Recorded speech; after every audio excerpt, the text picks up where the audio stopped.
Senator from Texas. Madam President, I ask unanimous consent that the quorum call be dispensed with. Without objection.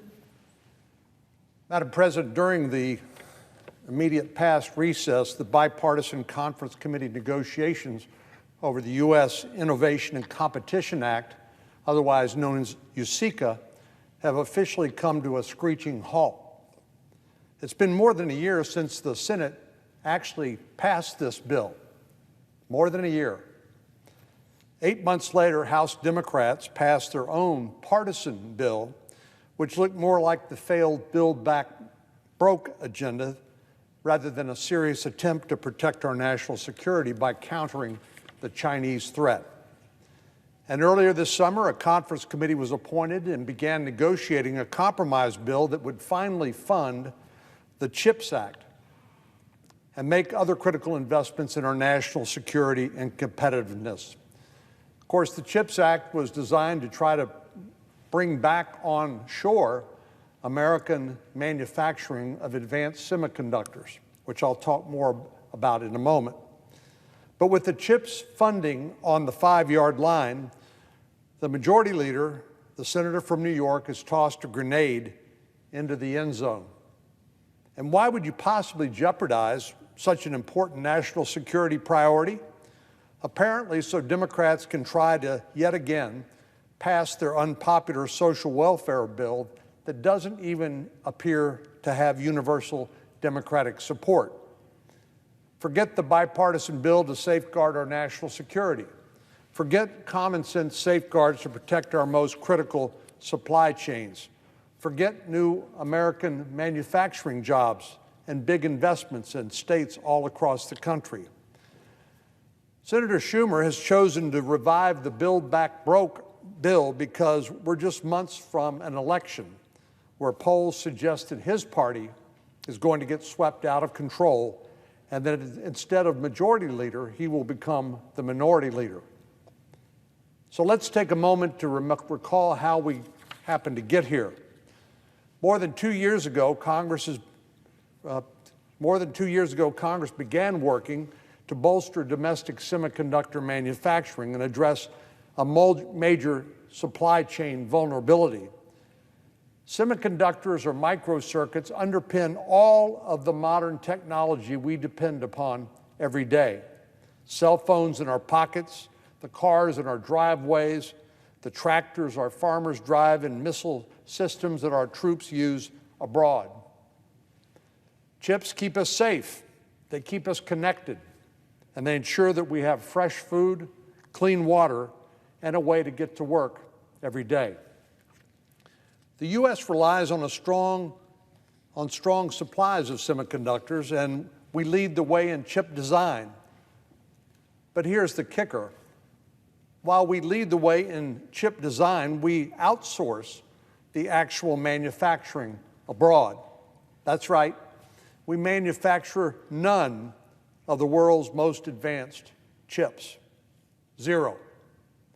75% of these chips come from East Asia, and a whopping 90% of them are made in Taiwan. Given the explicit threat of war by the Chinese Communist Party against Taiwan, that's a grave cause for concern. Furthermore, having just lived through a pandemic, consider what another pandemic or natural disaster might do to disrupt the supply chain of these critical semiconductors. And when you consider the fact that global chip demand is expected to increase by 56% over the next decade, it's clear that the problem is going to get worse. A major disruption in our global chip supply would halt manufacturing on everything from laptop computers to cars to anti-tank Javelin missiles being used in Ukraine against Russian aggressors. This is a matter of both economic and national security, which is why addressing the chip shortage has been a bipartisan priority. In 2020, 96 senators supported passing the Chips for America Act as part of the National Defense Authorization Bill. That was way back in 2020. And it took less than 6 months from the time it became law until the Senate passed a bill to fund the CHIPS program. That bill was called the U.S. Innovation and Competition Act, passed by the Senate with a vote of 68 to 32. Despite the broad bipartisan support for the CHIPS program, the House refused to pass the Senate bill. Not because it was a bad bill, but because it wasn't a partisan grab bag that provided billions for long-standing liberal policies. Their Build Back Broke agenda was 6 feet under, and they saw a must-pass national security bill as a convenient way to resurrect it. Their partisan legislation, known as the Competes Act, included handouts for labor unions, a key supporter for the Democratic Party. The labor bosses were promised some pretty big benefits that never came to pass, and this was a way that House Democrats saw to respond. They also tacked on a range of unrelated partisan provisions, like an $8 billion payment to a UN climate slush fund, which has provided more than $100 million to China. The stated purpose of our efforts in USICA, the United States Innovation and Competition Act, has been to counter threats from China, not to subsidize them with taxpayer dollars, which apparently is what the House has chosen to do. Well, throughout the conference committee process, Republicans have pushed back against a long list of unrelated and downright harmful provisions. This bill should be about safeguarding our critical supply chains and strengthening our competitiveness, not doling out partisan political favors. Negotiations have made progress, but frankly, we're running out of time, and time is of the essence. Last month, more than 120 tech CEOs sent a letter to congressional leaders urging quick action on this legislation. And we're seeing signs that a failure to act will lead to these critical investments being made not in the United States, but outside of the United States, just the opposite of what we hoped to attain. A company called Global Wafers is planning to build a silicon wafer factory in Sherman, Texas, that would create up to 1,500 jobs and produce 1.2 million wafers a month. These silicon wafers are an essential component of semiconductors. But last month, Secretary of Commerce Gina Raimondo said the CEO told her that the plan was contingent upon Congress passing the CHIPS Act funding. Unless the funding is approved by the August recess, the company will scrap plans for the facility. A couple of weeks ago, the CEO of Intel expressed a similar sentiment. He said the company could expand chip production in Europe instead of the United States if Congress fails to pass this funding. So, Madam President, the stakes are high, as is the need to move quickly. But apparently none of that matters to the majority leader and House Democrats. They've chosen to ignore this rapidly closing window of opportunity and the national security risks associated with the current chip shortage. They've chosen to ignore the jobs and investments this bill would bring to states all across this country. They've chosen to ignore the symphony of voices from across the spectrum who want to get this done. And for what? Apparently, another unwanted and unnecessary partisan spending spree. This trillion-dollar proposal, known as a reconciliation bill, which is a spinoff of Build Back Better, which I affectionately call Build Back Broke, this proposal would attack oil and gas producers at a time when gas prices remain at record highs. And one of the most urgent needs of everyday working American families is to bring down the price of gasoline at the pump so they can afford to take their kids to school and go to work. Yet the partisan reconciliation bill that the majority leader contemplates bringing up would actually make that problem worse, not better. This partisan reconciliation bill would also increase taxes on American families, as their budgets are already being pummeled by inflation. And it could be that we are already in a recession technically defined as 2 quarters of negative GDP. Well, one thing President Obama recognized back after the Great Recession of 2008 is it's not a time to raise taxes.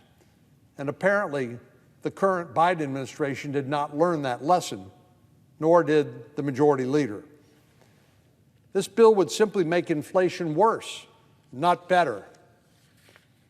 Why the Democratic leader has prioritized partisan politics over sound bipartisan policy is lost on me. Why he would elevate partisanship above national security is lost on me. And why he would show contempt for the challenges families are facing due to failed policies of the Biden administration is lost on me. But now, he's doubling down.